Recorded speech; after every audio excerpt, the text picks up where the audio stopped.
Buenas tardes, mi nombre es Luzmar Graterol y junto a Daucelis Loreto y Rosa Rivas vamos a hablarles un poco acerca de la atención. La atención ha sido estudiada por diferentes investigadores, entre ellos encontramos a James, a Tudela y a Yesteros. Existen dos concepciones principales respecto a la atención, como una cualidad de la percepción y como un mecanismo de control. Además, cumple varias funciones como el control, la activación y la prevención de distracciones. También abordaremos 4 modelos atencionales: los procesos automáticos y controlados y la relación entre la sensopercepción y la atención, ya que ambos están estrechamente vinculados en el procesamiento de la información. Respecto a la atención, en 1890 William James nos dice que es el proceso mediante el cual la mente toma posesión vívida y clara de uno de los diversos objetos o trenes de pensamiento que aparecen simultáneamente, que es la focalización y concentración de la conciencia. Implica la retirada del pensamiento de varias cosas para tratar efectivamente otras. Por otra parte, Tudela en 1992 nos dice que la atención es el mecanismo central de capacidad activada cuya función primordial es controlar y orientar la actividad consciente conforme a un objetivo determinado. Por otra parte, Yesteros en el 2000 nos dice que es el proceso mental por el cual podemos dirigir nuestros recursos mentales sobre algunos aspectos del medio, los más relevantes, o bien sobre la ejecución de determinadas acciones que consideramos más adecuadas entre las posibles. Hace referencia al estado de observación y de estar alerta, que nos permite tomar conciencia de lo que está en nuestro entorno y, por supuesto, de lo que ocurre. Otros conceptos nos dicen que la atención es la aplicación de la mente a un objeto de manera exclusiva y durante un tiempo determinado. También encontramos un concepto que dice que la atención es la canalización de la actividad que deseamos conocer y puede surgir de un modo totalmente espontáneo.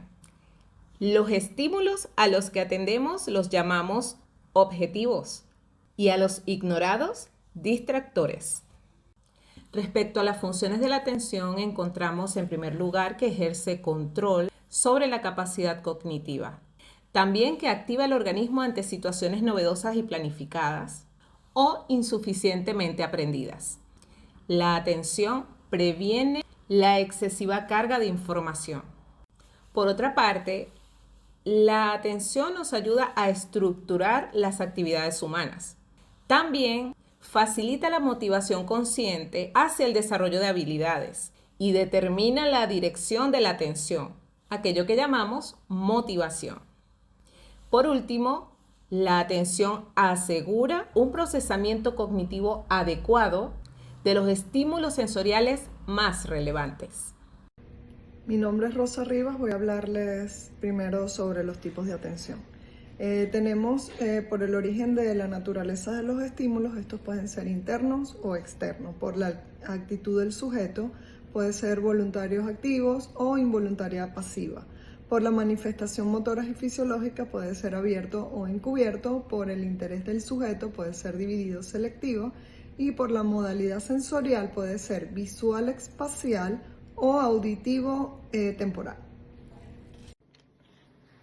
Según el origen y la naturaleza de los estímulos, que son interna y externa, esto se refiere a la capacidad o a la medida que tenemos de dirigir nuestra atención a los estímulos que se dan de manera introspectiva o interna o estímulos que vienen del exterior.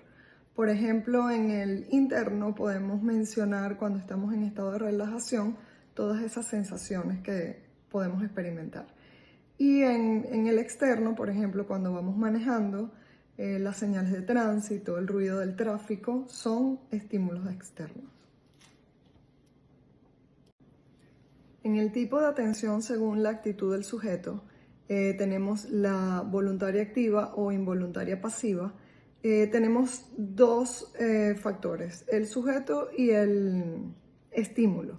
Aquí va a depender de quién tiene el poder. En la voluntaria activa, el sujeto tiene el poder de dónde poner su atención. Por ejemplo, si estamos en una clase, el sujeto decide poner atención a la clase. Si está leyendo un libro, decide poner toda su atención en ese libro. En la inactiva o pasiva, o involuntaria y pasiva, entonces tenemos, por ejemplo, si vamos pasando por un lugar y hay una música a mucho volumen, entonces el estímulo, el que ejerce el poder sobre el sujeto, de ser escuchada, de sentir la música. Entonces, aquí la diferencia va a recaer entre sobre quién tiene el poder para ser voluntaria o involuntaria, si el sujeto o el estímulo. En el tipo de atención, según sus manifestaciones motoras y fisiológicas, tenemos la abierta y la encubierta. Como vemos en la imagen que está en la diapositiva, en un juego de cartas, la persona que busca la reacción en el otro para saber si tiene una buena jugada o no, es la abierta, porque produce una modificación en su postura, puede producir modificaciones fisiológicas o motoras. En este caso, él busca ver si la otra persona tiene una buena jugada o no. Evidentemente, abiertamente, él está buscando una reacción. Y la otra persona podemos ver la encubierta, que es donde él tiene una postura rígida tratando de disimular, en este caso, si tiene una buena jugada o no, con lo que llaman ellos en esa modalidad poker face.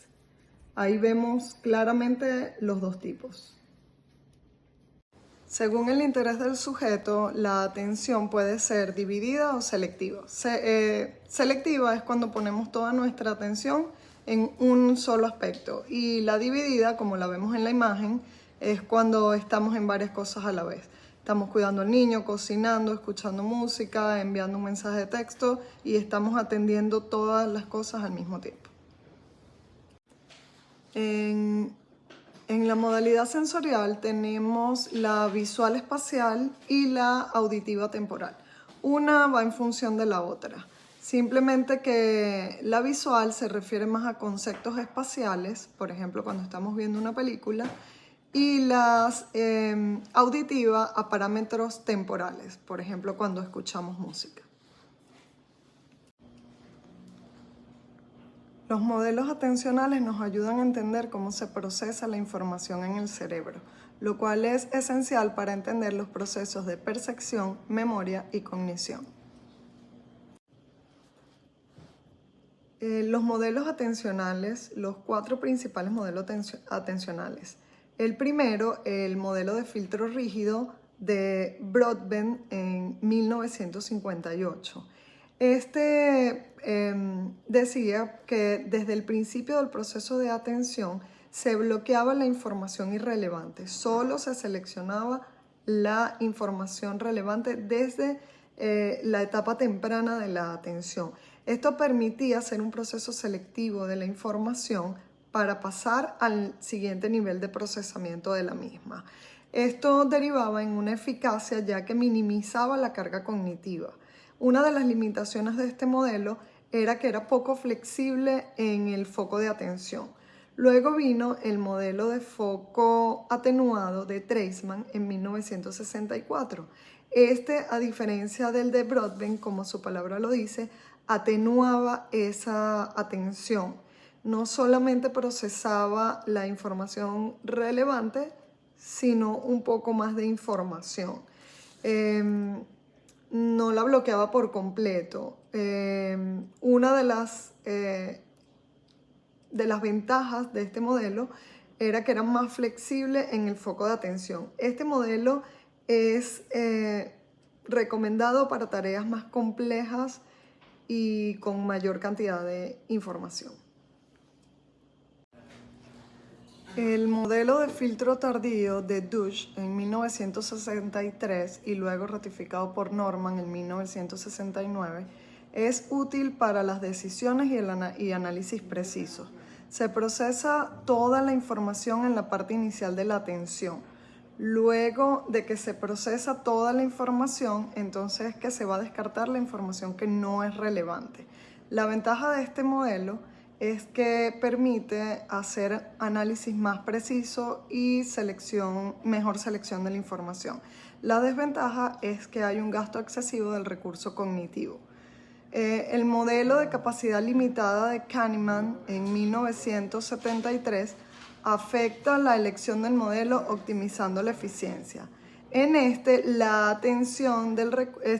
que la atención del recurso es limitada y se distribuye entre diferentes tareas y estímulos.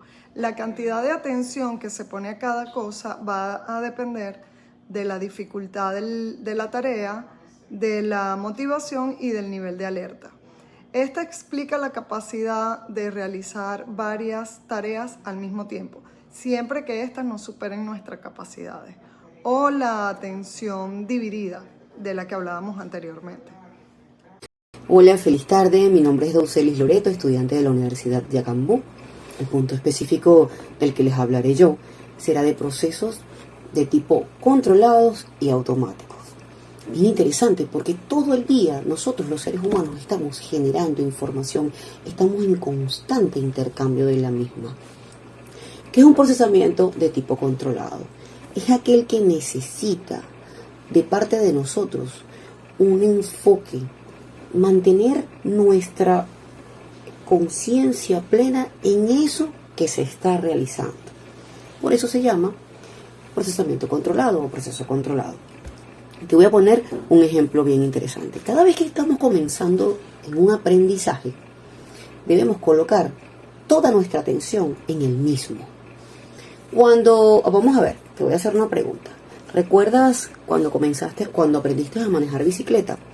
O tal vez cuando aprendiste a manejar un carro sincrónico, por ejemplo, en mi caso. O cuando aprendí a manejar me correspondió fue con ese tipo de vehículo.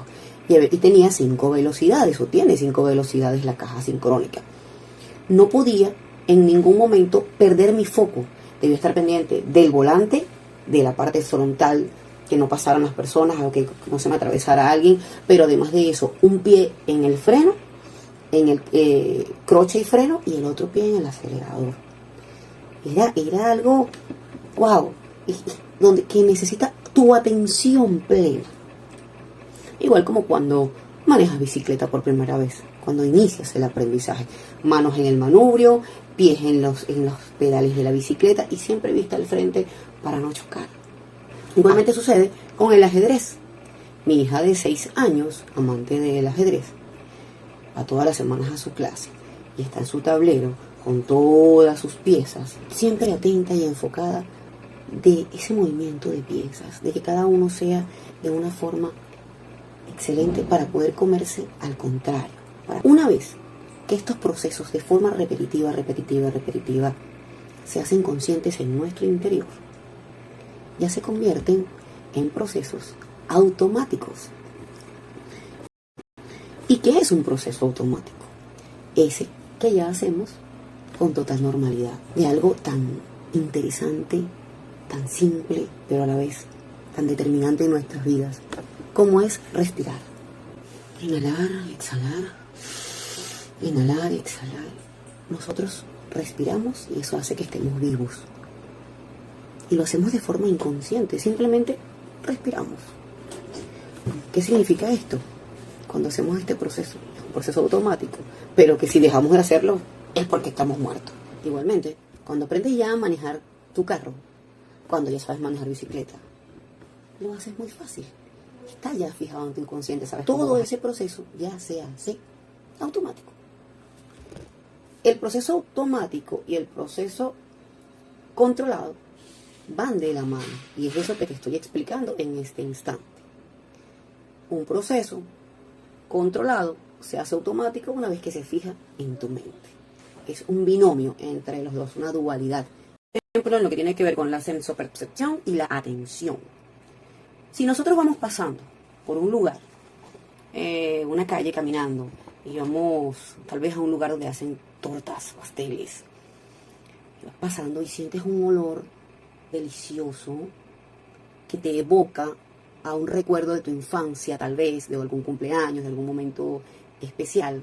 detienes tu atención y a través de esos receptores sensoriales, tu plena atención se va inmediatamente a enfocar a nivel cerebral en recordar en qué momento fue que tú sentiste ese olor.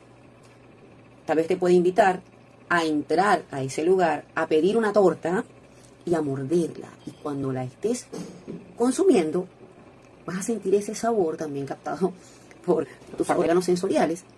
En este caso el gusto con el olfato y la vista te va a traer gratos recuerdos que van automáticamente a tu cerebro y vas a recordar ese momento especial. Es decir, que la atención y la sensopercepción conforman ese binomio para de forma consciente poder recibir ese estímulo externo y generar una respuesta mediante nuestro cerebro, no todo nuestro sistema nervioso.